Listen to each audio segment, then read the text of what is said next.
Hello and welcome to our presentation, our 7-minute share of something that we're proud of at Educating Northants. We're so excited to be part of this conference the second time round. I hope you're all having a fantastic day. My name is Michelle Brett. I'm head teacher at a small primary school just over the border actually in Leicestershire, and I'm going to share my screen now and we will go through our PowerPoint, and then Abbie, who's also here with me, she will introduce herself in a moment. So like I say, I'm the head teacher at Bringhurst Primary School. Abbie's a member of SLT and also our PSHE lead, and that's what we want to share, something we're proud of about how we've prioritised PSHE. We're a small rural village primary school, low mobility, low disadvantaged children, low EAL. But when I joined here 18 months ago, there were 3 things as a staff that we decided we wanted to make our priorities. So the fact we're readers, so reading for pleasure in particular, but also we wanted children to know that they have a voice and that they can make a difference. And also we wanted everyone to understand that we are all kind. So those last 2 in particular led themselves to us developing our PSHE provision. So we prioritise that in a number of ways, and not only do we have a high quality curriculum resource, and Abbie will talk a little bit more about that in a moment, but we've worked really hard at creating that culture across all things, so not just in the curriculum lessons. Children here understand and adults understand that talk and opinions are valued, and that school is a safe place to talk. So we develop that emotional learning. We see it as teaching children about their emotions, about themselves, in exactly the same way as we teach maths, English and science.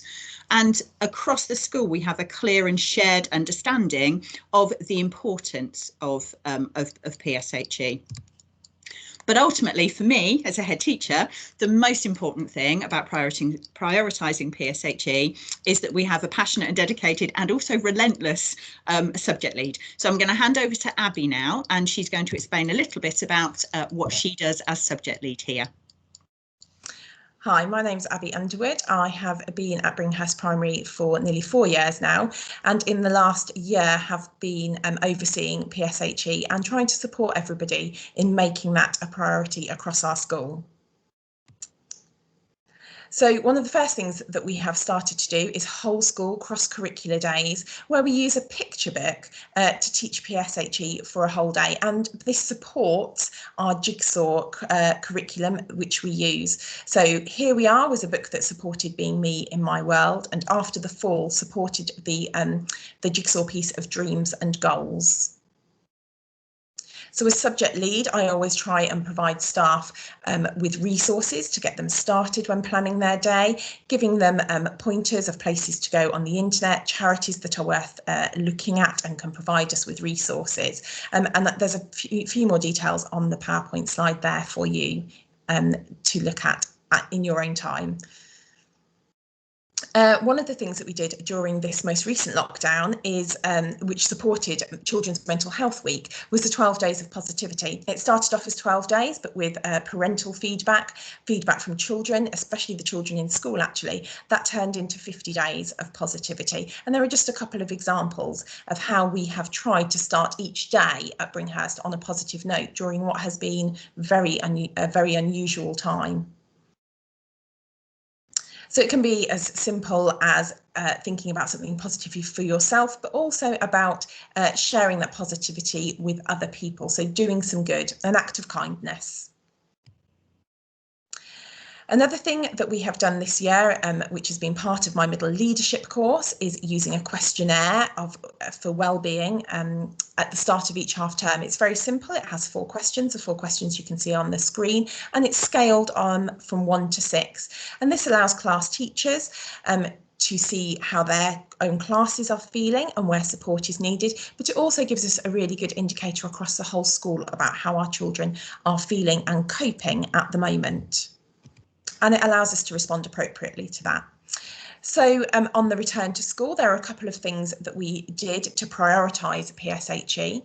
So the week before, with the return to school on the 8th of March, I adapted one of the Jigsaw recovery curriculum lessons to be taught for every class across the whole school as a live Teams lesson. And we encourage as many children as possible to take part in that, to give them the opportunity to ask questions and to think about the return to school and how others might be feeling as well. And then the first day back, the 8th of March, we had another cross-curricular day across the whole school, and we used the book The Quest, which is part of a trilogy. It's the second book in the trilogy. As well as looking after our children, we know that we need to look after our staff. So this, for the rest of this half term, we've set up a buddy scheme just to give staff that safe place to talk. Somebody who can lend that listening ear, somebody to just check in with. And also our SLT team have taken part in the mental health training from a place to be to just increase our awareness of mental health across the school. So on the return to school, as I've mentioned, we've used the Jigsaw recovery programme as well as the ordinary planning from Jigsaw. And we're spending an hour and a half a week on our PSHE lessons, but also time every day. Each day is ended with a time of reflection. But to supplement PSHE and the Jigsaw programme, it's a great programme, but we want to respond to the individual needs of our children. We're also using Pixel resources and resources from a course I went on at the end of last academic year. It was an Andy Hind course, and he provided us with lots of really useful resources for the return to school and well-being in children. So that was a very quick sort of share of the things that we're doing here to prioritise PSHE at Bringhurst Primary School. Our contact details will be on the Educating Northants programme and my Twitter handle there. We would love to hear from people and be part of that conversation with a wider audience, and not only share what we're doing, but also find out what's going on in other schools as well. So I hope you all have a fantastic rest of conference, and thank you very much for listening.